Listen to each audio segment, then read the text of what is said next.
Visakha MP చాలా కీలకం కాబోతుంది, రాజధాని కాబోతుంది కాబట్టి ఏం సార్ ముస్లిమ్స్ అందరూ ఈసారి ఎవరికి మద్దతు ప్రకటించబోతున్నారంటే? Sir first of all YSRCP పార్టీకే సార్ మద్దతు ఉందని.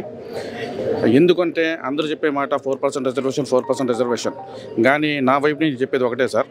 ఇప్పుడు 4% రిజర్వేషన్ అనేది ఎంత కీలకమైనదో అదేవిధంగా ఇప్పుడు బీజేపీ కానీ జనసేన కానీ టీడీపీ అనేది వాళ్ళైతే బహిరంగంగా వాళ్ళ స్టేట్మెంట్స్ కానీ ఈరోజు మన సాక్షి పేపర్లో కూడా వచ్చింది. 4% రిజర్వేషన్ వాళ్ళు కూటమి వస్తే 4% రిజర్వేషన్ తీసేస్తామనేసి. అదిగాక ఇప్పుడు మన వైఎస్ఆర్సీపీ పార్టీ నుంచి ఈసారి మనకి మైనార్టీస్కి 7 ఎమ్మెల్యేస్ ఇచ్చారండి.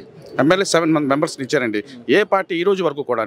అదేవిధంగా డిప్యూటీ సీఎం అంజద్ బాషా గారు ఆయన మైనార్టీ ఒక అతను వచ్చారండి.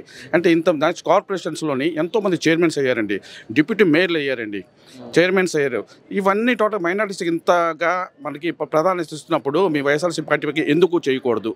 First thing. సెకండ్ ఏమొచ్చి వీళ్ళేమొచ్చి బహిరంగంగా వీళ్ళేమొచ్చి 4% రిజర్వేషన్ తీసేస్తాం మా కూటమి వస్తే అంటే టోటలీ అవాయిడ్ చేస్తున్నామండి.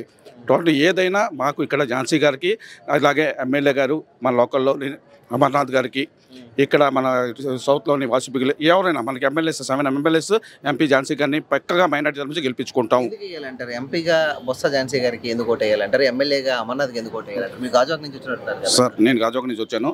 అమర్నాథ్ గారు ఫస్ట్ ఆఫ్ ఆల్ ఆయన మినిస్టర్గా చేశారు లాస్ట్ టైము. ఈసారి గాజువాక వాళ్ళ 4 ఫాదర్స్ నుంచి కూడా పొలిటికల్ ఫ్యామిలీ, దాంతో మంచి అవగాహన ఉన్న మనిషి.